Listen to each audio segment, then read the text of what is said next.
Hello guys, nandito kami sa Hong Kong Park.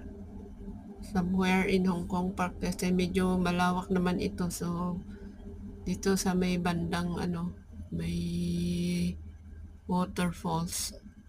Nagpahinga muna kami para kainin namin yung aming baon. Ito, nagdala yung aking friend ng baon. So, kakain muna kami bago namin ituloy maglakad ulit. So, panoorin lang po ninyo aming simpleng video at maraming salamat sa inyong nanonood. Namasyal-pasyal lang kami dito dahil day off namin ngayon. So, pumunta kami dito para mag sightseeing, mamasyal, mag-relax, ganun.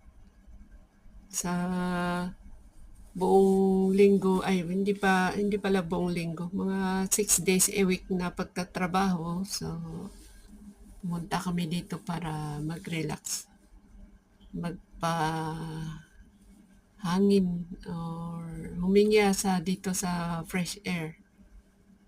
Ganda dito, maraming punong kahoy.